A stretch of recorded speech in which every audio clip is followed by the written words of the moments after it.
right, welcome back. Ladies and gentlemen, boys and girls of the broadcast here, we got some ZOTAC European qualifying action in the Masters Cup, qualifying for the LAN finals here. LAN main event, even what will be a $100,000 tournament on the line. And right now, Cloud9 up 1-0 here in this best of 3. Looking to take it right here. But Alliance, of course, they put up a hell of a fight there in that first game, and looking forward to seeing if they can force a third and final game as a result. Breaky CPK joined by Tsunami here. And Tsunami, we got a Monkey King for Cloud9. We do have a Monkey King, one of the heroes that probably got the most discrete lines of nerfs in 7.05. Most of it was geared towards Primal Spring, and most of the time, it was kept at level 1. You'd see different trends from various Monkey Kings, but I think the prevailing skill build was that Boundless Strike would be maxed out first, and then you'd have 1 value point in your other 2 spells. But yeah, Boundless Strike got some minor nerfs. 0.51, 1.52 second stun got changed to 0.4, 0.8, 1.2, 1.6 second stun. So minor nerfs there. And then Primal Spring got some mana changes, basically rearranged. It used to go up in mana if you leveled it up. Now it goes down in mana as you level it up. But the hero is still good. And as is Magnus, which was another hero that got nerfed. That hero is also still good. So 7.05, more like 7.04B. But regardless, most of the heroes are at least a little bit more balanced. Yeah, the idea of maybe toning down a little bit here and there. In fact, I think it was Nahaz posted something yesterday about like the top 12 heroes at DAC, and that were pretty relevant. I think like 10 of them got at least some kind of toning, some kind of nerf to an extent in this. I think Centaur and Nyx maybe were the only 2 that did not, despite being seen so much. But I mean, Centaur's been getting hit a bit lately. And, you don't want to turn his Ag Stampede down to 30% or something? Yeah, let's go 35%. Let's just keep going down ever so slightly here. No, but I still think, yeah. So overall good changes is the point. And here we are now, the draft moving along. We got Magnus Coddle, and then there's the Clockwork yet again, but again, this time on the side of Cloud9. So like I mentioned yesterday, we saw a lot of Clockwork yesterday, not just in Alliance's hands. Several different teams, and Cloud9's going to run it now, so clearly becoming more of a favorite perhaps in this European region. Yeah, for what it's worth, I was definitely much more impressed with what that Clockwork was able to get done, despite having a suboptimal lane. And, same thing for the Visage, which ends up being respect banned by Alliance now in this second phase against Cloud9. Visage also got a fair amount more than what I was expecting, again, given a suboptimal laning phase. Again, both of those heroes may have contributed to each other's success, which is Visage was not able to zone out Clockwork that much, and at the same time, he didn't really need to worry about zoning out a Clockwork that much because it's a dual laning Clockwork. So it worked out both ways. We'll see the Clockwork again. Very solid with Monkey King, both in terms of lane presence, because Monkey King is able to very easily follow up with like a Cogs into Primal Spring, and then obviously just whack away with Jingu. But in terms of mid and late game, also really great at being able to follow up on a hook shot into a Boundless Strike, and then once you set up Cogs, it's really good at being able to separate a fight with Wukong's command after that. Yeah, the initial bans really are interesting, aren't they? Because 3 of the 4 bans are actually different than what we had the first game as far as the initial ones. A couple of them reaction. You had the Lena, as mentioned, from Cloud9. You had the Ogre, of course, from Alliance, a very comfortable pick for Cloud9. But then they banned the Meepo as well. Now, we saw Meepo final banned by Alliance last game, and Baby Knight, sure, he plays a great Meepo, but it's just kind of interesting to me how you go from one game where, not even touched till the very end, to now all of a sudden first ban, so I guess that also has a strategy, though, perhaps leaving heroes like the Magnus open for yourself to get, kind of one of those, we're going to give you Monkey King, but we're happy to get Magnus and the Coddle in this case. So interesting to get in that mindset, though, of Hanskin here, the drafter. Yeah, and it's also eminently possible that Alliance are planning on doing the exact same strategy, and Meepo is one of the exceptional carry picks that can deal with that strategy. So rather than risk letting Cloud9 be like, well, let's just get our Meepo in the early phases, they're like, no, you're not going to get it. You're going to have to go for something else that's good at dealing with split push tactics. Well, third pick coming out right here.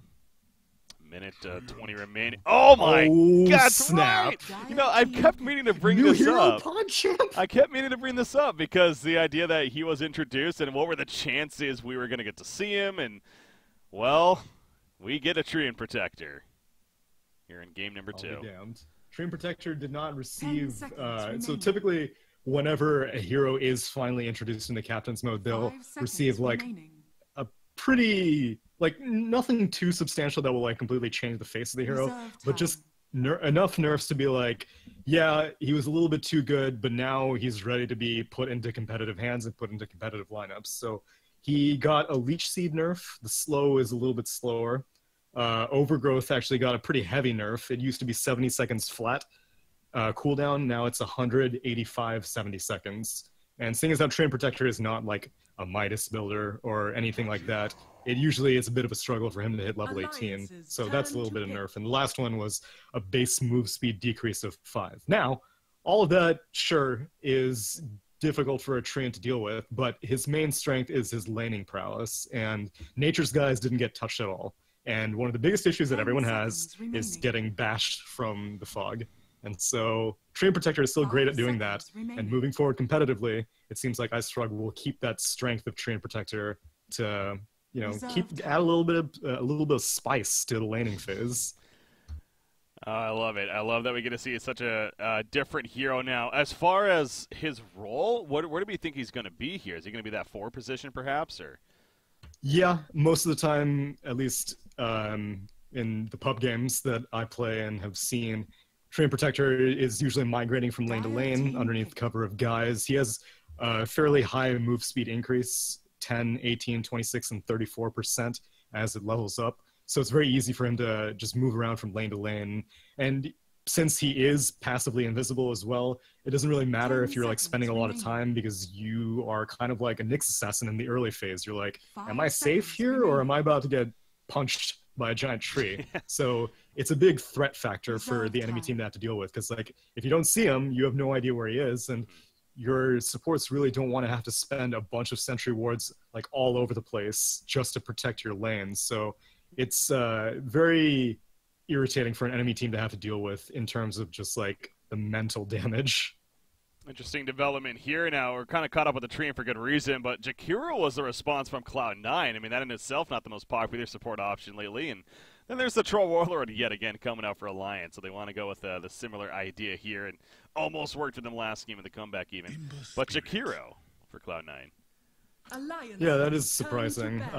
One hero that's fairly good at anti-push, so that'll help out, seeing as how Alliance haven't really, you know, locked into a rat strat, unless if this is going to be like a core Treant Protector, which it won't be. But I wouldn't be surprised if Treant does go for an Aghanim Scepter to deal with this Monkey King. But that's a good point. Jakiro is a pretty reasonable pick, despite not being very meta, just because it seems like within this series, these two teams are developing their own meta. The more surprising thing is picking an Ember Spirit. And it's picking an Ember Spirit into two heroes that are very irritating for an Ember Spirit. Keeper of the Light and Treant Protector. Both being bashed is very irritating as an Ember Spirit for obvious reasons, as any hero, really. Being mana leaked and being blinding lighted is also going to be difficult for an Ember Spirit. But last but not least, Overgrowth is a root, which means that Ember Spirit can't really weave in and out very easily. And seeing as how Treant Protector is going to be invisible a lot of the time, you won't know when you're safe as an Ember Spirit. So you might just be quietly farming away, all of a sudden you get rooted, and then Magnus shows up, Troll Warlord shows up, and you just die. So it's surprising to me that Cloud9 go for such a risky pick after seeing these two heroes on Alliance's side. Now, referring to yesterday again, as a couple of final bans coming out of the final pick real quickly, though, Ember Spirit, Cloud9 played Ember Spirit in their game 2 yesterday against HFZ, which was their semifinal matchup there. It ended up being an hour-plus game, but he went a very unique build. He actually went into I believe it was a Sanjin Yasha first, and then into a Battle Fury. And then I'm actually blanking on. He went something else pretty ridiculous. I have Scotty, I think, later on in the game. So he went again. The bots, I think, was first overall, but it was so unique the way he built it. So, did he have a Magnus on his team? No, he did not. Okay. No, it was odd. They had a gyrocopter. I don't know if that would make more sense, but yeah, it was an odd lineup. They were doing some funky stuff that game. Did they win? They won, obviously. Yeah, that was okay. they did 2-0 in that series, so All right, then. they did win. But it was something tells me, maybe they were again. I don't know if we should expect to see it again here today, but that would be interesting. So I'm gonna keep an eye out for that, I guess. But Ursa final pick again for Cloud9. Yeah, it worked out well, and they ban out the Legion Commander on Cloud9, so they don't want to have to deal with that. But there are still plenty of other heroes. Nature's Prophet was tossed around. Broodmother's been receiving substantial buffs, which probably won't do too well against this Cloud9 lineup. But yeah, it's there's still plenty of more ratting options available for Alliance, and I'm sure they're going through their back catalog, and they're like, oh, let's see what we could whip out in this situation, because I'm pretty sure they're going for the same strategy again. Troll Warlord is not really that great of a hero unless if you want to go for split push tactics, because as a one position, like we saw in game one, he's just not really ready to fight whenever other one positions are. Like, he doesn't really offer much that a Juggernaut doesn't, aside from battle trance and being like a team player. They actually go for a Sand King. So, kind of conservative in terms of push. Their Wombo combo, though, is pretty ridiculous. I will say that. They got the RP, they got the Overgrowth, they got the Epicenter. This is a very, very strong team fight presence here. How are they laning this? Is Magnus mid? Question. I assumed it was going to be Magnus mid with Limp there, and then Sand King, I guess, in the offlane now. Played by Jonas and Van, but I guess Sand King maybe not as popular as an offlane as of lately, but I would guess that's going to be the case here. I guess maybe with the nerfs to Empower's mana cost, then the ability to transition into the jungle got a little bit nerfed, and then I didn't really see that many Magnuses build Talon into Quelling Blade, but that also got nerfed, and so that also cut down on Magnus's offlane viability. But I don't know, this seems like there's such little carry potential on Alliance's side. Like, sure, Magnus can buff up Troll Warlord, but that's like buffing him up to like 1.5 times of what a normal carry is, whereas Magnus plus like other carries like Ursa or Juggernaut is basically buffing them up like 2 times their carry potential. But this is a bit odd. Well, we're going to find out here shortly. Alliance, again, this is it for them. They're down 1-0. They need to win this to stay alive, force a third and final game, or else Cloud9 going to be going to Taipei and competing in the $100,000 land for the ZOTAC Masters Cup here. This being the European qualifier number 1, to be fair. There is 2 European qualifiers, one more after this one, so I guess in that sense there is a second chance, but you definitely don't want to be relying on that. But we're going to see a Treant Protector. I don't know if this is the debut. It very likely may be. I don't know what was happening over the night here with the new patch, but well, we'll call it our debut at least. There we go. That's what we'll say. So excited, no doubt, and I'm sure a lot of people just as excited. What is this skin, by the way, on Treant Protector? Jesus. I'm not particularly sure. It's a bright skin.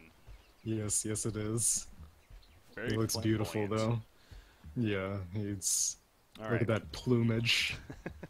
EGM, by the way, going to be the one on the Treant Protector, so Hanskin getting his hands on the coddle Which here. I suppose he's just going to be supporting a Troll Warlord? Because now it's kind of difficult, because Troll can't really like solo lane this against a Clockwork. It's not that easy for a Troll to deal with this. Not as easy as like the Ursa that we saw in the previous game. So I guess this Troll's not going to be roaming around very much. Otherwise you would have picked a better 5 position, because I don't know where Coddle's going to go. Maybe he's just protecting this top rune for right now, but if they dual lane it, then I kind of fear for what Troll's capabilities in the laning phase will be. It seems like Coddle does tend to end up in the aggressive dual lanes, at least earlier on in the game. Spam that Illuminate, be that presence there for this offlaner, in this case the Sand King. So yeah, at least he is going to start up here. We'll see any kind of rotations that happen though, and again, is Treant Protector going to be enough to really help this Troll Warlord out? But Hester Ryan doing the clockwork stuff with the cogs here though. Gonna block that creep wave. Trying to get that lane positioning in his favor. But yeah, Treant does have the early Orb of Venom, which I guess Orb of Venom, I know we kind of talked about it a little bit last game. It did get both a buff slash nerf. Would you say overall a nerf? I'd say overall net like nothing. I don't really know what the intention of the change was, because like I mean, it slows less time, but it deals more damage during that less time. So, Yeah. like, basically the slow lasts less. Meanwhile, top lane, more Jingu on Handskin. Yeah, kind of zoning him out right here. So Hanskin, those 3 charges already up. Be a little careful. Oh, look at that mischief. He's like, you don't need to see me now. Sand King has a, well, he doesn't have a Burrow Strike yet. He's going to level it up right there. He's going aggressive, actually, with the Illuminate. They want this first blood. I don't think they're going to get it, unless they get it maybe onto Jakiro. A couple of auto attacks, a couple more. No, not in range. Kato gets one more off. One more. Gets sufficient. Yes, they get the first blood. He didn't pop the salve. As you're mentioning, I guess he thought he actually was going to be fine there. And he wasn't. Top tower is under attack. So that aggressive dual lane, turning that aggression around very easily. And not only that, but they kind of forced out the Monkey King as well, who's roaming around as a banana, but he doesn't want to have to spend the mid lane shrine yet. Baby Knight is pretty low mid, so maybe they'll both shrine up as, man, Limp. He's really intimidating Baby Knight right now. I love this monk. He's literally walking around as a tree. Oh, no, yeah. Sand King top lane. Wreath coming out. Ace is chasing with that Earth Shock, but he has Burrow Strike as mentioned, so not the most distance, though. They still want to kind of go, but Ace realizing it's going to be too far. He'll fall back, so yeah, Sand King going to stay alive. Let's pop some Shrine here, most likely. And going to be good to go. Like, is there an advantage for Monkey King to kind of walk around as like a tree or whatever, or is they kind of just being silly with that?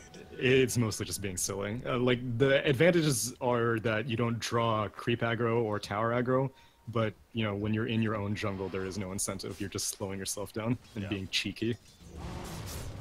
So middle matchup, you're talking about, we got Limp versus Baby Knight here, of course. Magnus 13-4, Ember Spirit 7-1. So yeah, Magnus really having a great time here in this middle matchup against the Ember. Is that really surprising to you, or does that make sense? I don't know. I actually haven't seen this matchup very often. Seeing as how Limp took 2 points in Shockwave, I guess it's just more of a, like one of those, you have the advantage in the early levels, but as time progresses, then the enemy will get their advantage once more points in Flame Guard come up. So right now, Limp, I'm sure, is enjoying this advantage and definitely taking advantage of it, heavily zoning Baby Knight right now. But if Baby Knight's able to stick around, and probably I'd say once he hits level 4 or 5, it'll probably start going back in his favor. Top lane, Sand King not afraid to be really up there. He has that Quelling Blade, the Poor Man Shield as well, and those boots. So a very good start here for Jonas Fan, of course, with the circumstances. He did get that first blood. Zoned Ace out. He had to go back to base and then only now TP'd back. So this is a very intimidating dual lane, sending the Coddle up here. And for what it's worth, Troll is doing just fine against this solo Clockwork. He's, you know, getting Cog burned every once in a while, but Treant's getting jungle EXP with these pulls. Troll is keeping up in terms of creeps. So, you know, this laning arrangement is working out for Alliance. Yeah, it's doing a very good job. As you mentioned, Treant has the pull going along there, so getting up the experience. We'll see how he continues to be useful for the team. Of course, has that living armor, so. And yeah, has no points in guys. That's so strange. He's just going for early farm, I guess. Yeah, I guess so. I mean, if you're not intending on roaming around and if you're not intending on zoning, then guys doesn't really offer very much, so might as well go for living armor and leech seed. Living armor at 1 isn't too surprising, as, oh man, he might need to be careful. He might wish he had guys right about now, I bet. Yeah, I was going to say, he could be in a lot of trouble. Ember Spirit sitting with the Nimbus. He's going to pop out now. Series change in 3 seconds. Fate. This is a kill. Yeah. He's like, all right, yeah, you got me. Ooh, he made just enough money for his Iron Talon right before he died, so... Okay, this Treant is basically just going to be a jungling Treant, I suppose. All right, so I'm going to take advantage there as top lane. The Primal Spring in from Noya. Going to somewhat miss, though, and Coddle's actually in a little bit of trouble. Already has his Tranquil boots. Holy crap. So he is moving very fast right now. 425 movement speed at this point. And Sand King, he's just going to TP out, actually. Coddle, he has a TP, but he's not going to be using it here just yet. Sand King just TP to the top tower. Meanwhile, middle lane, Limp goes down, actually, on the side of Ember Spirit. So kind of watching this chase up here, and they're getting a kill. Back to the top lane, actually. Yeah, Sand King going in with a barrel strike. He may end up falling into this, though. He definitely is going to fall. He expected a lot more damage to come. I guess the Illuminate is going to be enough, though, to take on Noya at least. So 1 for 1 in the end. But that's a big kill middle lane. Yeah, as suspected, the lane started shifting in Baby Knight's favor once he hit that 3 points in Flame Guard. Doesn't easily get burned off by Shockwave anymore, and he actually did not go for Remnants. He got that kill without Remnants, so able to get that kill off and starts shifting it into his favor. I don't know if Limp is going to go for RP at 6. Sometimes you'll see it skipped until later on, so that may change his build if he's scared about more aggression from Ember Spirit, but yeah, definitely an important kill. Yeah, obviously Ember Spirit, as far as the start is concerned right here, as CS, Magnus having the better time, much better time in fact, but having those 2 kills now, that's really putting Baby Knight in the spotlight. In fact, he is top in the net worth charts very early on, about 6 minutes into the game at this point. And again, not afraid to go back in. Level 6 has been hit. He's holding the point for now, so we'll see what he eventually decides to go for. The top rune not going to be there. Ember Spirit using the Remnants. Bottom lane, it will be a double damage, and this is Monkey King actually. Almost had to do a double take right there. I was like, wait a second. I'm pretty sure that's Monkey King. It is, and now Limp realizing that he's going to skewer over the ledge, and he'll be fine. Monkey King wants him. He has a point in Boundless Strike, so... Oh man, he takes a lot of minus number from that Ancient. That's unfortunate. Limp knows though, yeah, he's gonna play this pretty safe. Some bottle charges and he'll be fine for now. He's still sitting on his level 6 on this Magnus, so he's waiting depending on how the next few minutes go. But he's sitting on now top lane. Ursa needs to be careful about to take an Illuminate. Illuminate to the face, a couple more auto attacks. Nice Ice Path put down though, but Coddle avoids it. Not enough, however. Good use of the salve, and Ursa gonna go back up. Illuminate again, trying to cancel the salve, but unable to find the angle. And Ursa doing a good job of staying alive. But again, Sand King, he's overall having a pretty good time at this top lane. I guess nothing too crazy. At about 2,000 net worth here, but seems like, again, the aggressive dual lane is definitely working in that sense. But now Monkey King's bottom lane. However, Troll, he's going to start jungling. I don't know if it's because he saw Monkey King or they know he's missing, but he's going to do a little bit of pulling even. Yeah, there's not too much to be concerned about, seeing as how Trant has been getting a fair amount of levels, 2 points in living armor, so it's been helping out, seeing as how Troll has been solo laning in terms of sustaining against this Clockwork. But yeah, with the presence of Monkey King, it makes it a little bit trickier, and seeing as how Loda only got a single pull off on a small camp, it's going to start pushing away, and right now Hestajo has hookshot on this level 6 Clockwork, so he wants to get a kill with it. Yeah, like last game where we saw the support Clockwork took a while to get level 6. This time the off-lane really solo for the most part. Hestajo Rotten has it, and if he can find the angle, this could be trouble for Loda, no doubt. It's not going to really find it, though. Loda kind of hugging the tower, and seems like he'll be fine for the time being. Tree and Protector is coming over. Yeah, he has this point in guys now. He's not using they're going it, in, actually. Cox coming out, Boundless Strike. Here's the Primal Spring. Going to go for the kill. Loda wants a turn kill first. Not going to happen, however. Down goes Loda, even with the living armor. He will fall top lane, meanwhile. RP is ready, by the way. Security's going to RP. No, he gets actually the Remnant used, but the Pearl Strike hits. Maybe here. No, he's not going to use it just yet either. And Baby not going to barely get away. Beautiful Ice Path as well. Coming out from Jakiro. However, the chase still coming from Sand King. On 2 more strike. seconds. Yes, he'll land. And Illuminate. Shockwave going to finish the job, actually, from the Magnus right there. So no RP even needed in the long run. But, man, that was a chase. Yeah, and that was a really well-positioned Ice Path. Not only did it prevent this Magnus from... He probably could have hit the RP, even on the other side of the Ice Path, but it's a risky bet. And so went for it, and then got his Shockwave animation canceled, and then Ember Spirit just got away. But too much magic damage between Caustic Finale, Shockwave, and Illuminate to burn through that Flame Guard, and they get the kill on the Ember. Obviously, Loda going down before that, though, at the bottom lane, so... Great news there for C9, meanwhile, despite what happened at the top lane. But now Loda finding himself in the jungle. But yeah, he's got the double buff here. You have the living armor as well as that empower. Epicenter, top lane. They're going in, aren't they? With Jakiro? Yes, they are. Epicenter easily enough for that kill. I'm watching the middle lane, though, because now Baby Knight. I thought they might have been looking to make a play on him, but he's actually just going to run back with that Flame Guard, so he'll be fine. But yeah, nice Epicenter commitment at the top lane to secure a kill. Meanwhile, Clockwork going in at the bottom. Boundless Strike, Primal Spring in. EGM, he's trying to get off. Was that the Overgrowth right there? Yep. Could not cast it, though. Yeah, this brings back memories. Yeah, Clockwork definitely beats Trant in that cast animation, so very difficult for him to deal with. And even if he did get it off, I don't really know if it would have been worth it.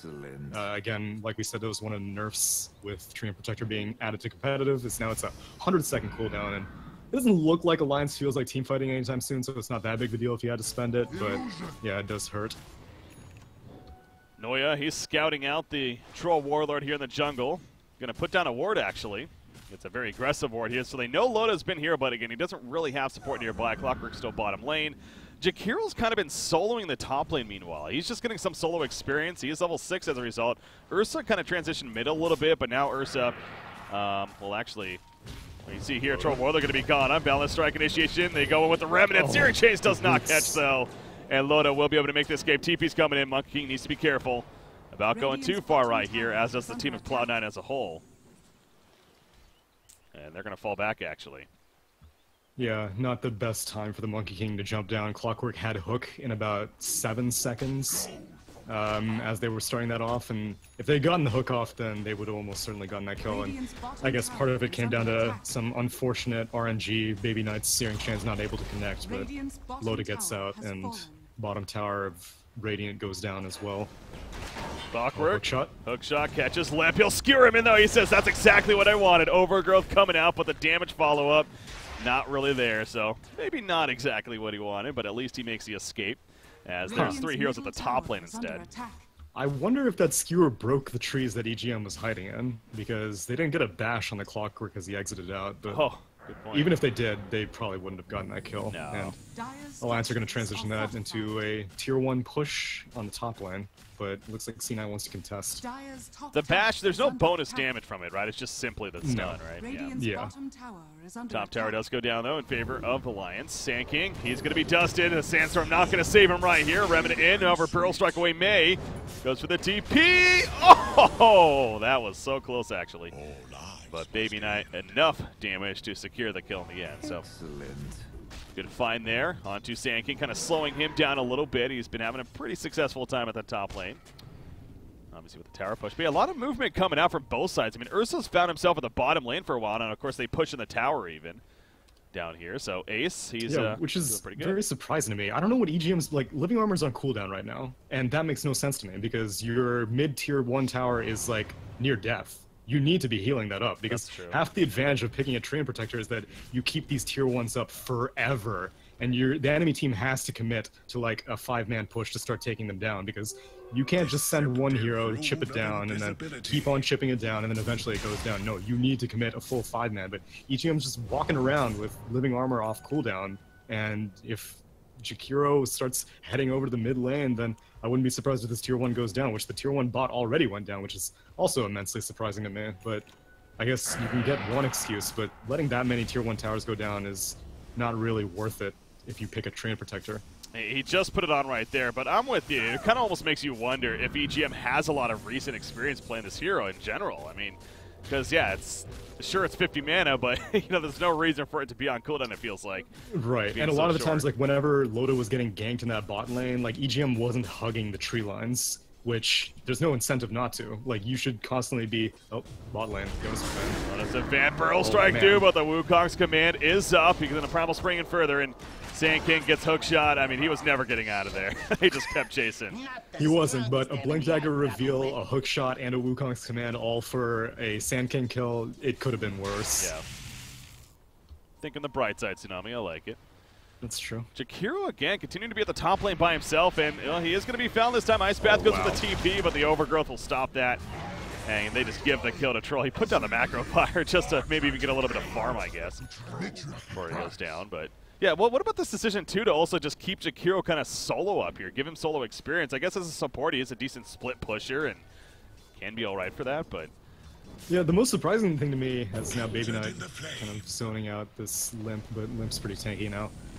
The most surprising thing to me is that Ursa still managed to complete a Blink Dagger so early on, because I felt like he got bullied out of the safe lane, and Jakiro was just like, okay, I'll take it if you don't want it. Uh-oh, Jonas found yeah, I'm not sure what that was about. He actually he activated his Epicenter and caught kind of in the mid-animation of that, and there was really no one nearby, so maybe he tried to catch the Monkey King, but he got out in time. But now we see the Skewer off to the side as they catch the Clockwork right there, and he will fall. They want more, though, damn it. Ace would be a prime target. Limp running in. He has an RP.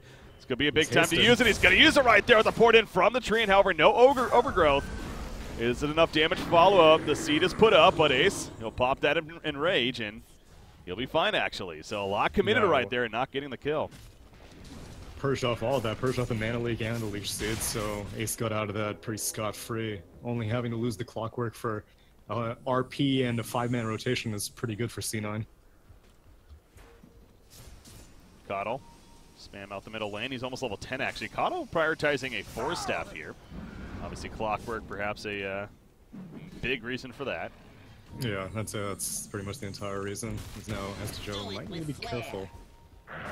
EGM has Epicenter up and running now, and Joe's just stealing experience. You mean Overgrowth? Ah, yes, Overgrowth. I was like, I mean, Epicenter is up in about 35 seconds right here, but he does have a blink now on Sand King. So that is important.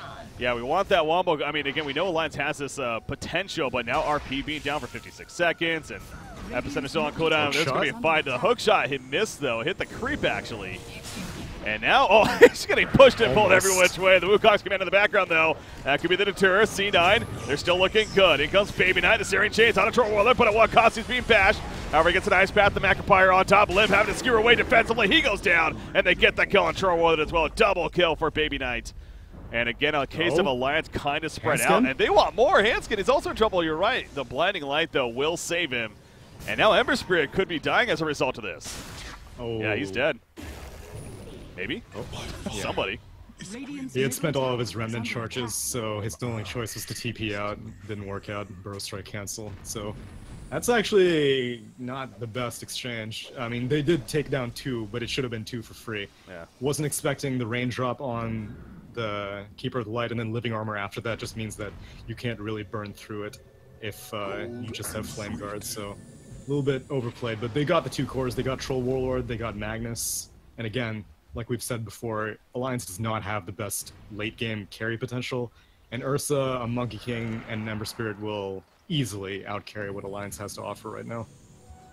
Jakiro level 10 has that XP talent now on top of that, so again, his level's looking pretty decent, 10.5 here, and Medallion of Courage picked up.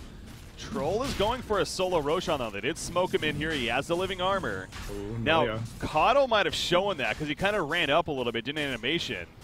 Doesn't matter. Noya knows. He knows. Okay, it was smoked. Never mind. Okay. Yeah, they know, definitely. There we go. They go in, and now Loda, he's all of a sudden in a crap ton of trouble. 4-step, but the Ice Pass still catches him, and he still could be dropping right here. Whirling Axis throwing out. In comes the Overgrowth. Not enough, though. He does go down limp. He puts them up on the cliff, at least. But again, the key of the kill is happening, and they're just going to steal Roshan now. Clockwork has no mana or no TP. He's kind of stuck up here. Yeah, that's unless do they have a 4-staff somebody else? No, yeah, you're right. He's they're just going to spam him down, actually. Oh, this is awkward for him. He has to do a run. Now, Sand King goes in. He's going to Burrow Strike out, though. They really want this kill. Ace, though, doesn't want to let it happen. Illuminate will finish him off. And now, Ursha has to fall back. So it's not going to be a Roshan steal, as I thought it was seemingly going to transition into for C9.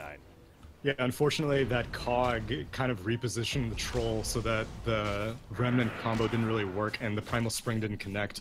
But they still did a fair amount of damage, but amazing force stuff. Loda was facing in the right direction, Hanskin immediately forced him out of the cogs, and there was an ice path, but unfortunately the cogs was just separating Clockwork's own team from getting to the Troll, so Troll gets out, and then that was a sick clip. Like, that's not easy to do. Even at, like, level, like, 0 minutes whenever you're trying to, like, go for runes and you can cliff people, it's very tricky to do. So be able to do that in a team fight on 2 heroes is exceptional, and so yeah, shout out to 9K Limp, although now he might be kind of screwed. Gonna say 9K Limp in the house, however, in some trouble here with Baby Knight. A lot of damage here. RP gonna be committed, though. If anything to save himself, maybe gonna turn chance. No Epicenter from Sand King, however. He's out of mana. But he is out of mana, and this should be a kill now. Yeah, Baby Knight realizing this, the mana stick, it's not gonna be enough. He goes down still. And beautiful kill for them, so more big plays being made by Limp right there. RP committed, but it does the job. Roche contention indeed. EGM running on over. He's going to pop the Overgrowth, actually, as he's in the cogs right here, and he is going to be invis, but the dust exposing him, so running him down as Hester Rod, not able to do enough damage over the rocket will finish the job. In the end, here comes the Epicenter counter, though. Hester Rod melting to that. Troll Warlord from a distance, too. Assisting in Alliance overall. Get a couple of kills from it, but the Roshan was taken out by C9, and Aegis now on Ursa, but he's going to be stunned by Burrow Strike. Monkey King, Wukong's command, coming out. Ace holding his ground again with that Aegis, feeling a little more comfortable. And Alliance not going to overcommit. This 4-staff by Hanskin, what a smart purchase. Despite getting that much farm early on as a Coddle, oftentimes you're like, oh dude, this is like going to be the quickest Aghanim Scepter ever. But what a team player. This 4-staff has proven to be saving Alliance's bacon so many times And, I mean, Hanskin is still progressing just fine towards that Aghanim Scepter. He's going to have it completed in 2k gold, so very wise itemization coming out from Alliance, which, in terms of other itemization, as suspected, Limp has to go for a pretty carry-oriented Magnus, so Echo Saber is completed. Oh man, does he see Noya? No. But yeah, Echo Saber is completed, so he's going to be able to progress pretty well and take advantage of that Battle Trance himself. Not really sure what you go for next. Sometimes you'll see like occasionally you'll see Bloodthorn. Most of the time you'll see like a BKB, but I mean, it's just standard carry items for a strength carry. Ember Spirit gets away at the top lane. It looks like they were trying to make a play with the Sand King as well as the Coddle, but unable to. Magnus gets up there just a little bit too late. EGM, however, middle lane. He's going to be jumped on. Balance Strike, the Ice Path. Overgrowth, but in lockdown. He'll pop it. Or is there any support, though, coming in? Troll Whirler kind of, but now he's in a bad spot, so they kill EGM. There's that Force Staff, though, coming into play once again. Magnus porting in as well. He does have that RP. In fact, Ace jumps in. The RP is going to be used very defensively right here, but the lockdown Ursa in the face of them. He pops in a rage, however, and he'll fall back. So, again, they're very timid to really follow up these ultimates here on Alliance's side. Mana Leak, though, and he'll be able to blink away in time and stay alive as Ursa. Yeah, this is all beyond a tier 1 tower that's still up, by the way. So you got to be careful with that. Epicenter is ready to go with that set. Hester Ron in the background. The cogs going up. They do get the tower kill, but that blade mail, Loda almost killing himself in response, but he does get the kill on Clockwork. Oh my god, this tier 1 is still up. A last living armor as saving grace, but finally. They lose the Clockwork. No real big exchange, I'd say. It's just a minor sacrifice to have to spend your Clockwork, but you can see how intimidating the defense is. Like, this is, like you said, it's tier 1. We're not even talking about high ground defense yet. So if you have to spend that much and it's that hard to plow through a non-Aghanim Scepter Keeper of the Light, you can just imagine how much harder it's going to be once Coddle gets an Ag and you're going for tier 3s, and then you know, you can't go back and forth. Treant is going to heal that tier 3 damage up again, which means that it's just so difficult unless you get a pick on Alliance to go for a concerted push. It is going to be the BKB choice on Magnus, by the way, so really kind of focusing on that idea of being a strong initiator with the team. Again, on paper, it's there as far as like the comboing goes, but have not really been able to execute it to its finest just yet. We haven't really seen it used in succession, so... But knowing that they have that tool, it's got to really keep Cloud9 scared as far as overcommitting. Ursa did follow up with the Desolator, pretty much the same path as last game. He can now quickly kill whichever target he decides to jump. Ember Spirit is going a little more traditional this time. Maelstrom pickup. At least his first kind of core pickup item here. We'll see how Baby Knight keeps going with his item progression, though. C9 can get this bot tier 2, that would be great, but they're going in on top. They find the Ember Spirit. The Illuminate miss, though. Is it going to matter? It will matter. Maybe. Mana Leak, Blinding Light. Oh, it's not enough. With the Illuminate missing, he stays alive. Now all 5 are up here, though, for Alliance. Good for the Mana Leak on Clockwork, actually. Forced him to stand still. Jump in from Sand King, but again, response ready for Cloud9 somewhat. Wukong's command put down. If anything, just kind of deter them. And it does. Alliance doesn't want to overcommit into it. Their bottom base is, it's almost like the same thing's happening now, just in opposites. I mean, Cloud9's kind of pushing in the bottom lane, and Alliance has to fall back. They need to enjoy these pushes while they can. I'm actually very surprised that Alliance was willing to go for an Ember Spirit kill as opposed to defending their tier 2. Because every single one of these towers, they can very easily take a fight for every single tower defense. But they give up that tier 2. It would have been really nice if they got that Ember kill, but as you said, Illuminate just barely whiffs, and Ember Spirit gets enough time to survive. And as time progresses, Baby Knight, like you said, completed this Maelstrom.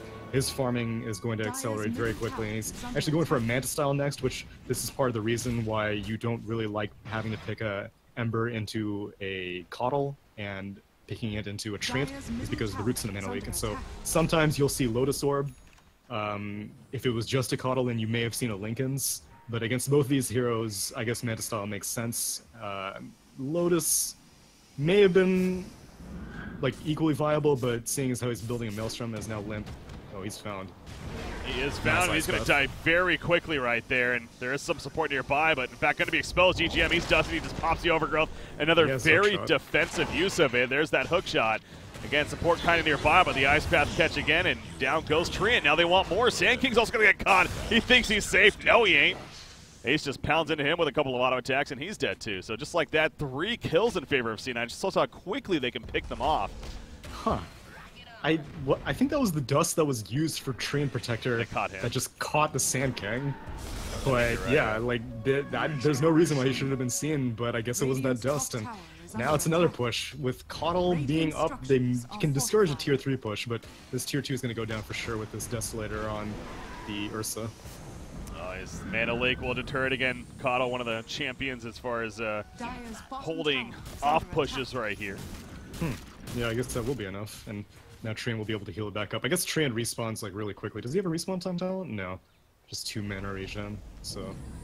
Oh, actually at level 25 he has a minus 50-second respawn time talent. Actually, we didn't talk about Treant Protector's talents. This is his first debut in competitive, so mana regen makes sense. I can't think of any such. Oh wow. Ursa. It's stolen by Hanskin. Now Ursa could be in some trouble. He's going to commit an RP, but again, only one target. And he pops into range in the background. Troll, though, he's taking out the Nice Monkey King finding right there. life. Now he's going for the Ursa. And Ursa will fall, and all of a sudden Ember Spirit now. Baby Knight, he's in trouble. The epicenter comes through. Down goes Ember Spirit. So far, 3-0. Now we're going to see more of the Shockwave on through. Heads to the right. Nice cogs, though. Blocking them out for the time being, but the stun of the Mana Leak. And the chase will continue. Heads to Rot, and the Battery Assault wearing off. Takes a stun of the Burrow Strike. And they are going to successfully get the kill as well. 4-0 in favor of Alliance. Wasn't the prettiest wombo combo necessarily, but that wasn't necessary. As Troll did work in the background with that BKB, and this is a tier 2 tower push. Dire's structures are fortified. Tier 2, they spend Glyph on it. Roche is not up for a while, so at most. Dire's Wow, middle okay. tower has I guess they fallen. get some damage on the tier 3, but they're not going to be able to do the whole thing. Oh wait, Macropyre's down. Oh, maybe they can take this. 10 seconds left here. Ice Path trying to deter them a little bit, but that tier 3 is dropping. Battle Trance not even necessary. And they will get it. Now, can they get out the question? Here we go. Burrow Strike on through. Troll, can he survive? No, the evasion's not enough, and he does get picked off despite the tier 3. Nice Blinding Light pushback, though, from Hanskin. Continue to play pretty solid, but Treant is just going to be another Overgrowth defensively. He's going to get stunned. They don't see him, though. There we go. Here's the Overgrowth, and then he dies. So, I mean, that just seems necessary. Oh, they also get Caudle, by the way. He was still hanging around. Oh, he's on the run. Nah, he ain't going nowhere. What a very amusing animation to freeze that Treant in. Yeah. As he was ice pathed. But yeah, they get out barely. They lose 3 heroes, but they take the tier 3, and so overall, I'd say it's probably like net even. Shrine access is unlocked, yes, but they're not going to be able to kill the shrines, and if you don't kill the shrines before the next Roche, then really the advantage isn't that significant. True.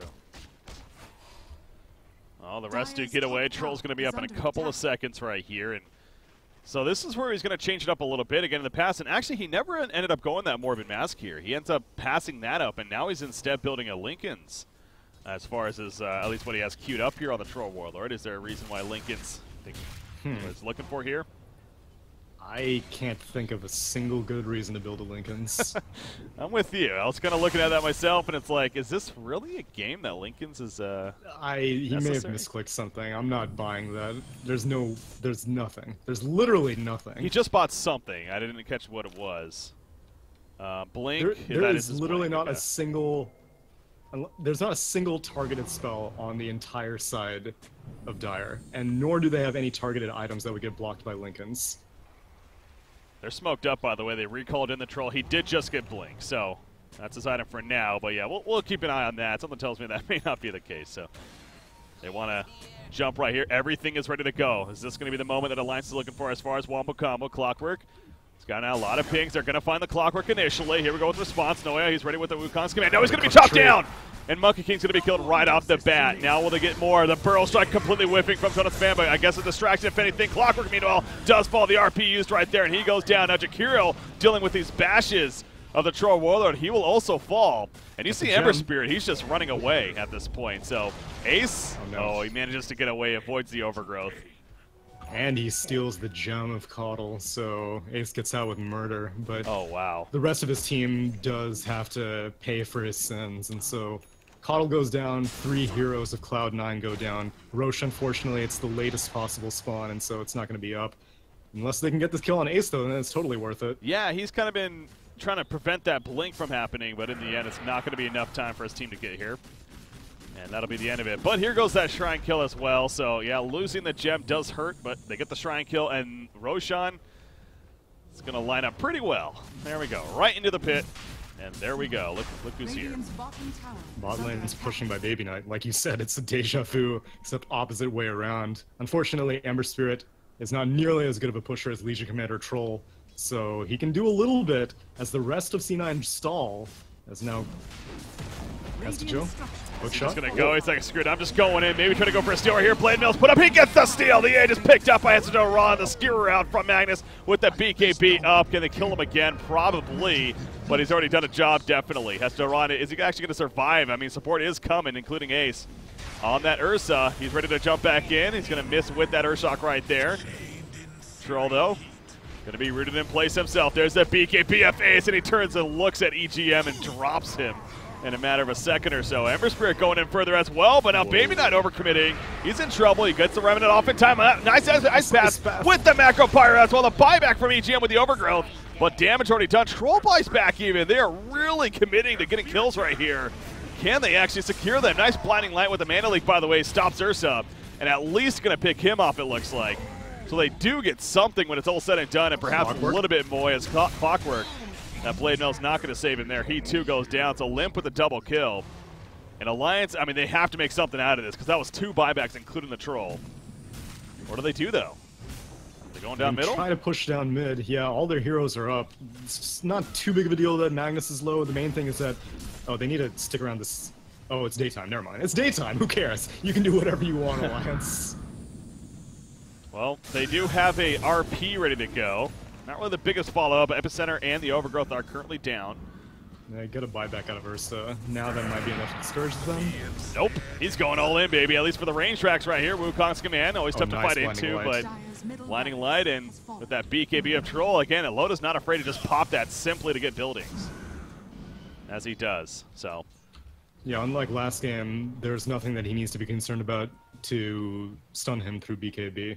And so, until Ace gets a basher on this Ursa, which he's got lined up next, he's pretty bulletproof whenever he has BKB on. The only thing that's been proving to be a real issue is Clockwork's Blade Mail, but at this point, the rest of Alliance have gotten enough items and farm that they're able to keep this Clockwork busy so that Troll doesn't have to spend all of his time dealing with this, like, dancing around the Blade Mail. Yeah. Okay, Loda has changed it up. He is going to be going... It's not going to be a Lincoln's? What? Yeah, not going to be a Lincoln's. He does have a Hurricane Pike now queued up eventually, so maybe a little more believable. Gold and sweet. Yeah, that makes sense. It's not the ideal item as a Troll Warlord, but again, Clockwork has been the biggest issue for this Troll, and so anything to deal with this Clockwork will help. What about Limp here? Limp going very similar, I guess, in the AC idea that he was in the Lena last game. He's going to be picking that up soon. He already has the Hyperstone. I guess he just needs the pattern here. And, well, he has enough gold for it now. Does he buy it without a buyback? It looks like it. Yeah, he valued that item that Ace, you need to be careful. He's scanned out. Oh, that timing of the blink. But he has Mana Leak, but he'll just pop it off. Being a rage. Clockwork porting in, but he's also good. And he'll settle for a Shrine. That'll transfuse, and that's a quick Shrine kill. This will come in handy. So, still success for Alliance right there. Illusion. And now they're going to transition bottom. Taking quick stock of all the towers, and yes, they are all full HP for Alliance, so okay, EGM's doing his job, because Baby Knight was going for that push on the bot in tier 3 during that Roche exchange, but then he was just like, well, I can't take this tower down, so is there really any point for me doing this? And so he TP'd back, because you get some chip damage done, it's not going to matter, because Tyrian Protector will just immediately heal it up. So now they go all to push that tier 1, but they can't win a race against Alliance. No. Not with that Tyrian and the Troll Warlord. That's not a race you want to take, so... And with another minute on daytime, they definitely need to come back, and so they return. There's a big creep wave pushing on this top tier 2, but yeah, C9 wisely returns, and Alliance back off. Basher has been picked up by Ursa, and again, the idea of an Abyssal Blade eventually to come, of course, so that'll be the one big threat as far as stunning. right here once he's able to finish that, as we do have a pause now coming up for Cloud9. So again, to reiterate, guys, this is game number 2. I know, unfortunately, we don't have the ticket going, but it's game number 2. We got a 1-0 lead for Alliance right here, who's on the Radiant side, of course. And Cloud9, 1-0 lead for Cloud9, excuse me, who's on the Dire side over Alliance currently. So game 2, 1-0 for Cloud9. Alliance is trying to force a third and final game here in this best of 3. I'm Breaky CPK, joined by Tsunami here as my co-caster. They're turning into the ZOTAC European Qualifier, ZOTAC Cup Masters here. Of the finals, that is. The winner of this series will go to the $100,000 LAN tournament set to take place later next month in Taipei. So that's what's on the line. Kind of a recap for you guys. Had a hell of a first game. Almost won by Alliance as they somehow were managing to do the Rat Alliance strat and almost came back, but Cloud9 won it in the end. So now here we are in game number 2. Dream Protector is going to be fun to see his kind of progression as items, and looks like he has a Lotus Orb now queued up, so he really hasn't been able to get too much yet. He got that early Iron Talent. It seems like his farm was okay early on, but then he just kind of, found himself dying quite a bit, so. Yeah, and the fact that at the end of the day he is the 5 position, so he's the one buying all the wards. Coddle was working on this 4-staff and Aghanim Scepter. Sand King was working on his, well, actually he's pretty farmed Blink Dagger, 4-staff, and Yule's Scepter, and now working on his own Aghanim Scepter. So it was not too surprising that EGM, this is EGM on the hero. Unsurprisingly, he will be the one who has to buy all the support items, and obviously also the one going to the toilet, because when you're supporting your team this hard, sometimes you really got to support yourself. You can't be expected to wear a diaper when you're playing these kinds of matches. So, yeah, I would have liked to see something like an Aghanim Scepter, but that's a lofty goal. Lotus Orb makes more sense, being able to perch off a lot of the... Well, actually, I guess it's just Searing Chains and the threat of maybe an Abyssal Blade, like you said, as Ursa has completed that Basher. Just put it on the Troll, and he'll feel pretty safe, but... Yeah, again, there are no single target spells, so nothing to reflect. Yeah. Looks like he is back, and we're good to go here.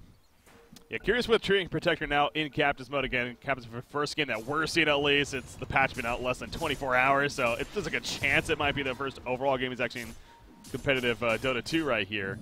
How he continues to kind of form on the scene. But yeah, Epicenter going to be channeled up to catch Monkey King. As he was trying to channel up his Wukong's command, he's dead off the bat. Heads to the Ron, the cogs are up, he traps Troll Warlord, in runs EGM, and he gets picked off before he can use his Overgrowth Limp. He misses his Skewer meanwhile. These cogs causing a lot of issue, as they tend to, though. Clockwork will survive in the background. Loda pops the BKB as Baby Knight decides to jump in. He's out of mana, though. But Ace with the Bash Procs gets the kill. Onto Loda, he's standing there. The RP, though, coming out from left, gets a double kill with that, but now he needs to be on the run. Ace, he still has plenty of a threat with that Desolator and the Skull Bash. Can Limp somehow escape out of here. Skewer up in 3 seconds. Skewer. There's the Shockwave coming out. Skewer in 1 second over the ledge with the Forest Staff and the Glimmer Cape coming out to save the day. The team support is real. Well played by the Sand King and the Coddle right there to keep him alive. So Loda dies on the Troll Warlord, but they get the Ember killed and ultimately 3-for-2 exchange. I'm super surprised that C9 thought that was a good fight to take. They had to wait just 30 seconds until nighttime, and Monkey King, like, your days of jumping around uninhibited are over during daytime, because Coddle will find you before you find him. And so he started going into a Wukong's command. Epicenter was already like mid-channel, so they saw Noya like 10 miles in advance, and so he didn't get to get anything off. And then a really nice RP by Limp, catching out the Ember Spirit and I believe the Clockwork as well, killing off both of them, and then it was just all up to Ursa. But Hanskin has just been crushing it on this Keeper of the Light. This constant mana leaks on all these high priority targets, these Force Staffs to both just save all of his teammates. This Coddle pick has been proving to be incredibly valuable for Alliance. So looking back at Tree and Protector too, I noticed we meant to do that with the talent trees as well. He chose to get the 90 gold per minute for level 15 over the move speed. Obviously, I think that makes sense here. Again, trying to really progress on his items here. 90 gold per minute, not too shabby. Level 20, I'm definitely expecting the 15% cooldown reduction. He's not the damage dealer here. However, that's but the push. The push. Battle Trance Treant. The solo ganks, yo. That's what I'm talking about. But that's what I was kind of curious about kind of earlier, where the idea of seeing more Treant now in Captain's mode now that he's available.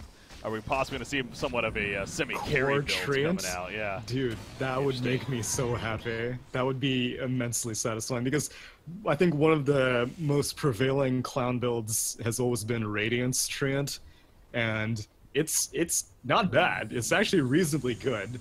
With the new guys, it's maybe not as useful because you are kind of expected to break it with punching people and stuff like that, but it's still hilarious. And so, you know, you get that 30 attack speed talent, you get that 90 damage, you have a Troll Warlord on your team. I mean, honestly, it was all lined up to do it this game, and we would have been a hell of a way to debut Treant Protector in competitive, but they're gonna hold on to that strategy until TI7, of course. Obviously, yeah. Obviously. Monkey King picking up the Skull Basher right here, and that's a great item for him. Of course, that Wukong's command becomes that much more relevant and that much more threatening now. Assuming he doesn't get bounced out of it, which has been happening a fair amount recently. True. Yeah, the Blinding Lights have actually been pretty big for that counter you mentioned earlier. Hanskin been doing a hell of a job. Keeping his teammates alive and Ace, doing work. he's spotted out by this Radiant Ward. And he is. They see him. This is going to be a jump chance. Can they kill him quickly enough? It looks like it. Even with the enrage, he's not going to live. So he's dead. Oh, he's dead for good. 90 seconds, no buyback. This is a huge opening for Alliance.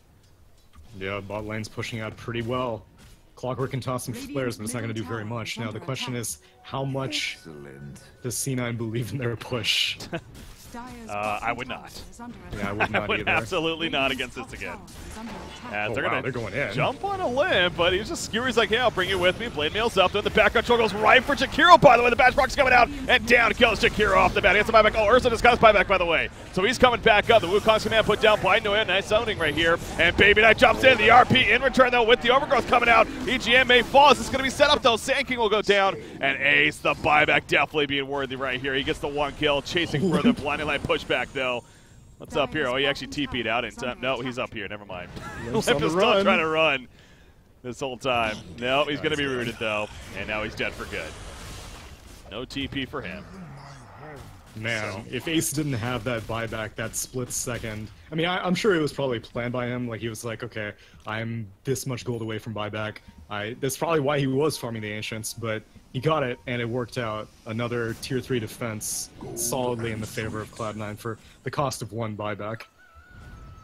Or actually, two buybacks. Yeah. They spent Jakiro's also, yeah.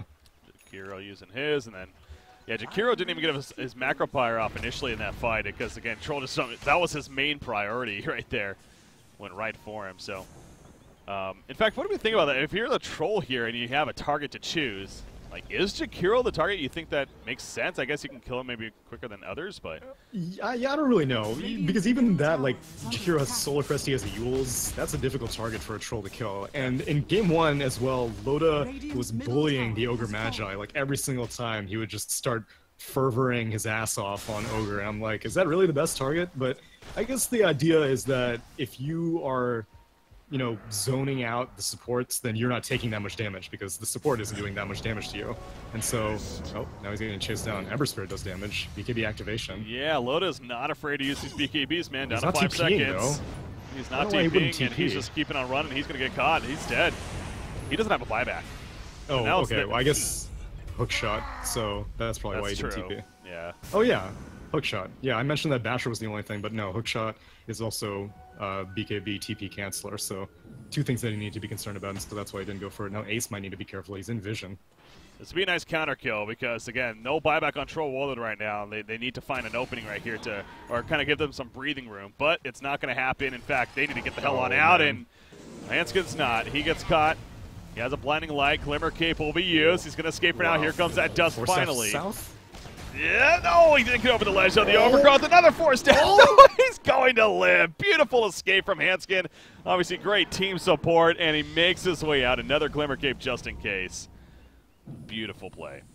And that buys plenty of time. Now Roche is up, but Troll is still dead for 40 seconds, and this is Ursa with Solar Crest on the Roshan from Jakiro. Yeah, you can't really reasonably contest this. You can toss in Illuminates, and unless of Limp, it's just like, as the largest testicles, there's no way he really goes for this. He's going for it. His testicles are larger. I don't know why he said that. Anyways, he gets the kill on Ursa right there. He's dead for 100 seconds. And now he's going to skewer away, hoping that he doesn't get turned on. Baby Knight trying to change that, though. Ice Path hits a couple, but without Ursa, again, they lose out a lot of damage. And Troll's up in 10 seconds, by the way, so they can buy this time as Sand King Burrow strikes on through. He will survive as well. So now Roshan's going to stay alive, and Ursa not being here means they're not going to kill Roshan. And now Troll up. This could be a steal from Alliance. So that was proved to be a very good play in the end, despite what you were suggesting.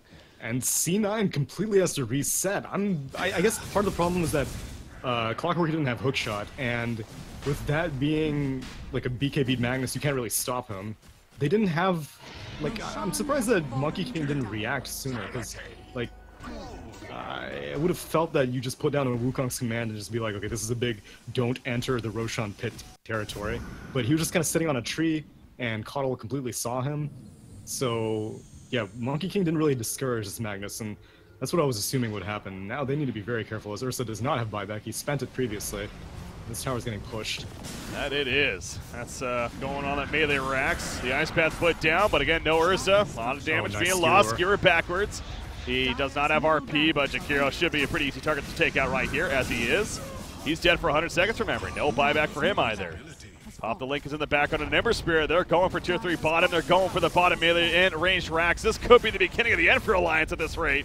How quickly they do things right here. For Cloud9. Well, in favor of Alliance. Yeah.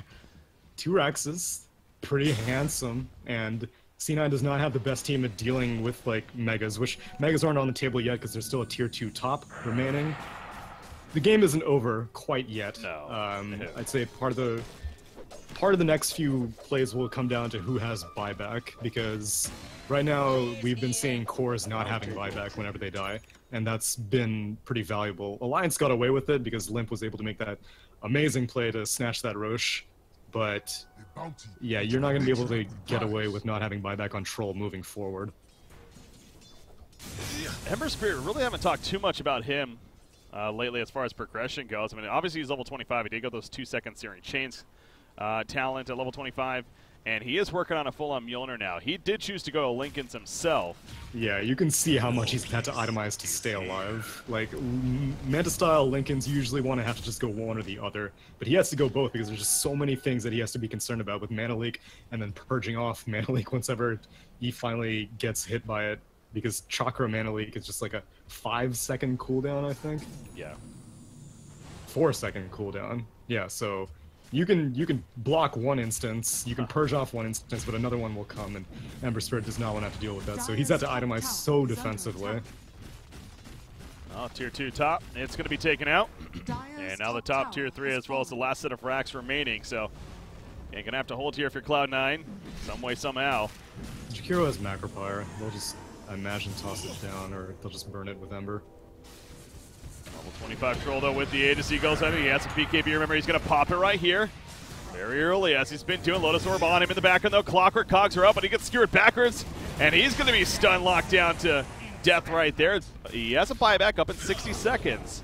He finds it necessary. All the ultimates still ready to go, though. The RP going to be used as Ace jumps in. Very defensively right there. In comes Wukong's command, and Ace still looking pretty good. Gets some bash procs onto the Magnus right there. Troll is also dropping. The Aegis going to bring him back up, but Magnus is dead, and Sand King having to stay alive in the background. He does have an epicenter. He's going to try to save his teammate. It looks like he's going for the epicenter, being channeled. Yes, he will jump in, actually. Can he get the kill Monkey King at least? No, he cannot. Troll's dead, and he barely almost got it the last second. Monkey King does fall, but down goes Sand King in return. And now Treant also picked off. Can they guess it? They used the scan. Oh, he guessed it. Coddle, force staff, dancing again. He's good. He actually this escapes. Man is force staff, a match made in heaven. Very Very strong defense from C9. A part of that came down to a really good Ice Path, immediately following up on the RP that Limp put out, and BKBs were already spent at that point, so Ice Path just meant that net nothing happened, because everyone was just frozen between the RP and the Ice Path on opposing teams, but that works out in C9's favor, because that was a big ultimate spent, and then Wukong's command with a basher on top of that, it's still as intimidating as it was in 7.0, and 7.01, and 7.02, and 7.03, and 4. Yeah, in 5 it's still an issue. You just need to wish that Monkey King doesn't get to that point, but we're 47 minutes in. Monkey King is quite large, has a Shadow Blade completed on top of that basher, so it's a very intimidating team fight if he's able to pull it off. Yeah. Definitely want to get that jump first, but again, that's proven to be a lot easier said than done. Has to run on clockwork. Perhaps why we're seeing this hero a little bit more and more recently, feels like, at least in the European region, and makes things very difficult for trying to get that initial jump, as double damage picked up, bottled up even by the Ember Spirit meanwhile. And he's we'll see if we can make a play with that. Magnus, the Abyssal Blade finished on him, so this truly is a threatening Magnus. Kind of that semi-curious we were talking about. He did not get the 12 strength talent, instead with that 90 gold per minute. But outside of that, of course, upping his right-click potential. What he can be doing. I guess you could argue with the 90 gold per minute talent it also is because of more items, but... True. Abyssal Blade fully completed, so... Oh man, Ursa. it's daytime. They want to find him. Recall in. Smoked up. Ooh. They're jumping. They get the Abyssal Blade stun on Jakira. He throws himself in the air with the Yulso, and now comes the Wukong's command. Stun locked down onto Magnus. Meanwhile, can he get a good RP off? He's being bashed locked out by Ursa right here, but he still has that RP. He's waiting for it perhaps to use it on the Ursa. He'll get it off. No in range. The troll, well, they put the Force Staff over the ledge. Getting those range auto attacks, but in comes the Ice Path. We'll stop today. Ace does die in the background, though. 99 seconds. He has a buyback. Magnus was picked off, however, as well. And now we have the spread fight taking place. Ember Spirit pushing out the middle, looking to turn around, maybe catch EGM over here, perhaps the Sand King. As Clockwork's going to run right into them, but Magnus actually buys back Sand King. He stuns on through. EGM, he's going in. EGM is going in. The overgrowth, not to be had, but I guess a stun with that Nature's Guise as a result. And Jakiro is going to be locked down by the Troll Warrior with those bash procs, and he will end up falling. So the buyback of Magnus as he's now assisting. Jakiro staying dead for a good 90 seconds. Buyback on Ursa. A last stand attempt here for Cloud9, it feels like, at the top lane. Yeah, lane is pretty pushed out, though, so Alliance need to make a beeline over if they want to push it. Jakiro being dead isn't really enough of an incentive to guarantee a high ground, but Aegis won't be up for a while. They can wait for it if they want to play it safe, but... I don't know, Wukong's command is going to be up, Hookshot is up. Really, it's just Jakiro being dead, and apparently that may be enough for Alliance to feel confident. Noya needs to be very careful, because if they had Wukong's command for that entire fight, it would have been great, but he got bounced out yet again by Blinding Light, and so he needs to really have close positioning. There we go, another jump in, Lotus Orb, BKB gets a couple of auto attacks and falls back. Hookshot actually misses right there. And they're going to fully retreat. Yeah, it was like a middle school dance of a fight. They both say hi and then immediately leave. Sheepstick completely compromised, but Hookshot misses. I don't think any... I mean, C9's very happy with how that worked out because they didn't want to have to fight without their Jakiro, and now Jakiro does have buyback, but they're not going to need to spend it. Roche is... don't know the respawn time yet, but it's going to be a cheesy Roche. Again, there are no tier 3s down on Alliance, so they'll have Shrine access, so they'll have a much easier time finding out what the deal is with this Roche, but if C9 are lucky, then it'll be more than a minute and a half, because that means it'll be daytime. I mean, it'll be nighttime. Double damage. Loda, he's sitting around it, finally picks it up, just waiting for the right moment, wants to make the most use out of it here. And he'll come to the top lane, so Alliance, again, going to try to finish the game, force a third and final game here in the series. C9, can they some way, somehow hold? That's the question. Ultimates are ready to go across the board. That's Joran. He's ready for a hook shot. They're going to jump in. Very aggressive right there. Scythe comes out. Then response on it. Ursa. In comes the epicenter, but Ace, he doesn't care about that. Pops the enrage. Meanwhile, Trollos are getting low. He'll pop his own BKB, though. Going for Baby Knight, who pushed on up. Jonas Van was picked off on that Sand King, and down goes EGM as well. So no death so far on the side of C9, and they are chasing out. Everything was used right there by Alliance. RP, Overgrowth, and that epicenter. Now Cupid Light also going to get caught. This time there's no escape for Hanskin. Drops the gem as well. And a 4-for-0 hold right there. I guess a 3-for-0. Huh. But they what do did hold. Lymph RP? Because I heard it. I definitely heard it. And then I checked the cooldown to be like, oh yeah, it did go off. And then I saw no stunned heroes on C9's side. It's possible that he got bounced out by a cog or something, or like he didn't get the positioning that he wanted. But whatever the case, like, clearly Alliance's teamfight hinges importantly on Lymph getting at least one, ideally 2 targets. They had an amazing flank by the Sand King epicenter. Oh man, Loda got scanned out. Noya with the Shadow Blade and 2 gems. And he knows farming everything. Too. Oh! open for a bash proc if anything, but That was greedy. Yeah. Like, he could have just gone straight for the Boundless Strike. He could have waited for Ember Spirit to get a little bit closer, but man, Loda, what a reaction. Gets away with that Hurricane Pike of his, so that's proven to be a great tool for escaping at least. But yeah, you mentioned the Sand King had a good flank right there. On paper he did, but honestly the execution wasn't the prettiest. Again, he kind of got caught out by Ursa as he was going, and it kind of. But at the same time, you kind of need to say like, okay, well that means that Ursa was spending a bunch of time killing a Sand King and not killing the Troll, not killing the Magnus, That's fair. which it would work out typically, but for some reason Alliance just wasn't able to do anything against this Clockwork initiation. They just completely zoned out the fight with that Cogs, and Troll Warlord was also isolated on the Sand King side, which means that it didn't really matter how Limp used RP unless if it was on. Oh man, Baby Knight needs to be careful. It's nighttime though. That Radiance. Oh. Epicenter in, they take off the Lincolns, the Scythe comes out, and that's a dead Ember Spirit for 100 seconds. That's a buyback. Again, he has a Radiance now. But Roche is up, and Noya knows this. Oh, they're going to scout it out here. EGM, we'll see Jakiro. Oop, avoids the Ice Path. It's nighttime for 2.5 more minutes, and so I don't think that Alliance feels confident. Oh man. As you say that, Jonathan fans like, yeah, I feel confident. Oh, they catch Ursa. The Axe effects of the Whirl Strike.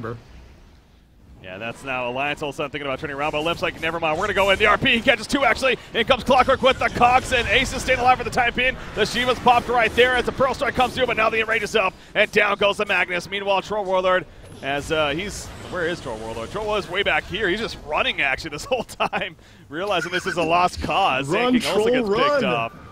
And EGM is now trying to play Ring Around the Rosie. Unfortunately, he gets caught. That's 3 for nothing. Yeah, the choice to commit there in the end by Alliance, clearly not the better one. These counters from Clockwork, I think that's causing the most issue, really, and that and the Ice Pass from Jakiro keep just getting stalled. Yeah, and at this point, like, all their BKBs are 5 seconds now on Alliance. This Troll is just never able to comfortably get into a fight. Loda's going for shades of game 1, but yeah, he can't do it all by himself. So he's gonna peace out, and Roche, Aegis goes to Baby Knight, and Cheese goes to who? Ursa. Cheese goes to Ursa. Okay. So C9's pretty satisfied with how these past 20 minutes have gone. They've managed to stem the blood flow. What was once like an 18,000 net worth advantage is now dwindling. It's only like 13,000 in favor of Alliance. It's still an advantage in Alliance's favor, and believe me, 2 Raxes have been down. I haven't forgotten that 2 Raxes have been down for Cloud9, so they're definitely not winning, but you can see why it's a good idea to pick late game heroes, because Troll is falling off, Magnus is falling off, whereas this Clockwork is just getting more and more relevant, has 3k gold. I wouldn't be surprised if he goes for an Aghanim Scepter on this Clockwork. Ursa still has plenty of room to grow. This Wukong's command, every time that Noya is able to get the full duration off, has just been proven to be a massive nuisance. And now that Noya has BKB, he's not even going to get bounced out by Blinding Light. So that's going to be a guaranteed Wukong's every single time Magnus gets an RP on a target that isn't the Monkey King. Yeah. One key thing is that Ember Spirit still has no buyback for a good 4.5+ minutes here. Ursa is just wearing off here, so he'll have it in a couple of seconds at least. As long as he has a gold for it, and he definitely does right now, although he has an Axe queued up, so would like to get that Axe, being able to pop that Enrage more effectively in the midst of these fights. I was also looking at some more level 25 talents, and Jakiro hitting level 25. He got the 1.25 second Ice Path duration, so we're looking at nearly a 4-second Ice Path here. Wow. 2.75, so that is a lot of crowd control that he's providing.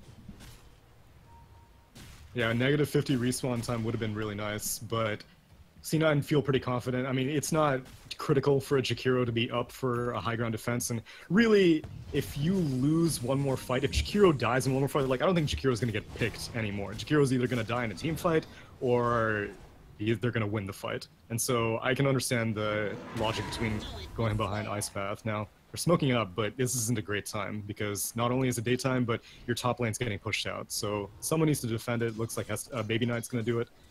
But then can C9 get kills without Baby Knight?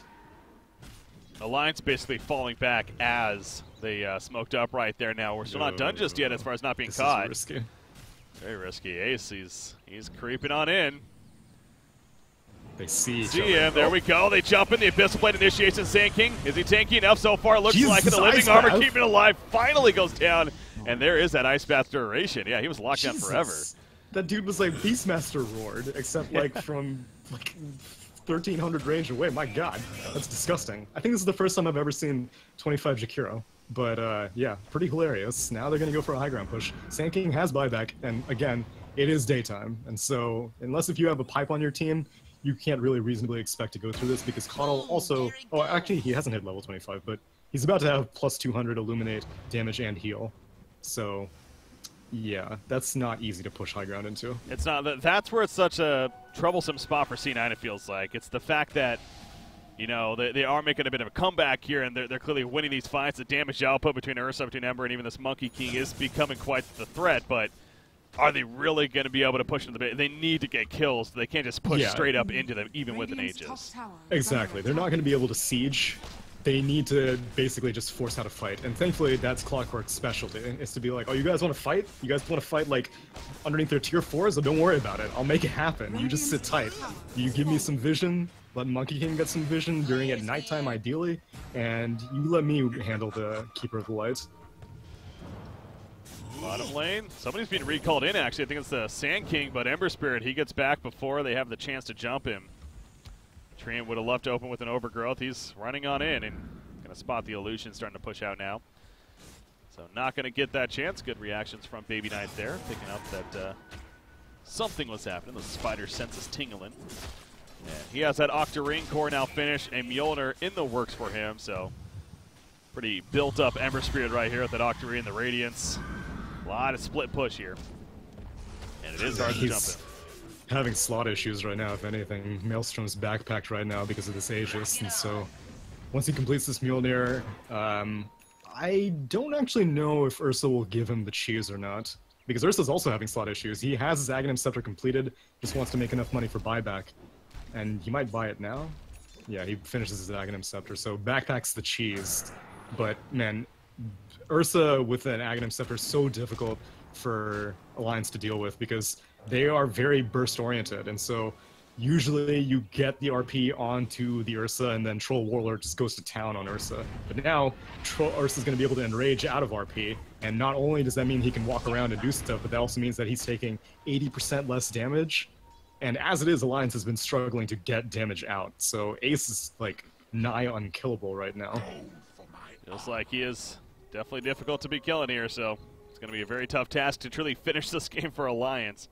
And trying to finish what would be a third and final game if they happen to win, Cloud9 up 1-0 in this series right now. So the Empower's up on Troll Warlord, pushing out the top, but Rocket will scout him and, if anything, kind of scare them back. Bottom lane, they use the scan. They do notice that somebody's hiding in here as it turns red, but will they try to make a play with it? Magnus. Oh, TP's even coming in. No, it gets canceled. There we go, Monkey King now. He's like, oh, crap, I got to get out of here. Trying to get away quickly. Why did that get canceled? And Spirit. TP. I guess they saw the Magnus, and as soon as they saw the Magnus, they're like, nope, change of plans, boys. Yeah. Not going to go into that, so they'll fall back and stay alive at least. Buyback situation. Everyone fairly important has one. Coddle went for cast range as opposed to the damage and heal on Illuminate. That's very interesting. Now, I would have thought that was legitimate before Monkey King finished his BKB, because, oh man, EGM was hoping to get an overgrowth on Ember Spirit, but not going to happen. Yeah, so I would have thought that it's legitimate to go for cast range, because right now, Keeper has been having issues closing the gap to put a Blinding Light, because he has to, like, get pretty close to the Wukong's command, and that means that you're getting close to the fight, which, as a Coddle, you want to avoid. I guess the other perk is that you can Mana Leak people from a much greater distance, but at this point, Ember kind of doesn't care about Mana Leak anymore. Like, it's still an issue for him, and he still does not like having to deal with it, but, like, Ursa can constantly take it off with his Ag and Rage. Monkey King has a BKB of his own. Lotus Orb is completed on Jakiro, and Hestajo Rotten, like, he just needs to initiate. That's all he needs to do. It doesn't matter if he gets Mana Leaked afterwards, so I'm surprised now. Oh, man, he's gonna... Oh, what a Force Staff! Oh, he brings a Loda, too! Uh-oh.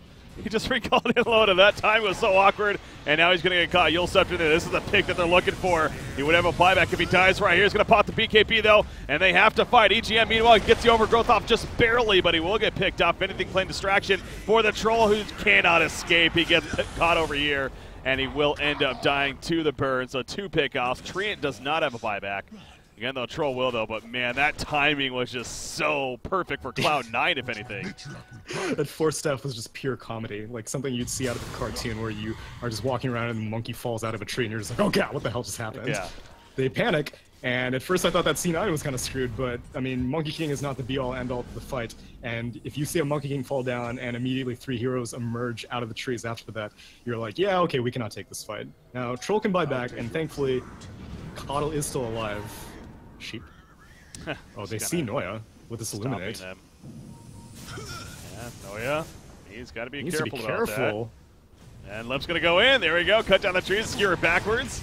Ace like, I want to save my teammate. He's going to be stunned out, though. Going to have that axe. Worst case scenario, he's going to pop the enrage. He's at half-life, though. Abyssal Blade stun going to be wearing off pretty quickly. Troll Willard staying dead. He does not buy back throughout all this. Epicenter going out, but there's that BKB in the background. Jonas Fan, not really a lot of damage as the Eels throws up Baby Knight right there. They're going to pop a Shrine defensively, though. Again, Troll keeping an eye on that. He's choosing not to buy back this whole time. RP was even used from Magnus. They will hold, however, so that's what really matters.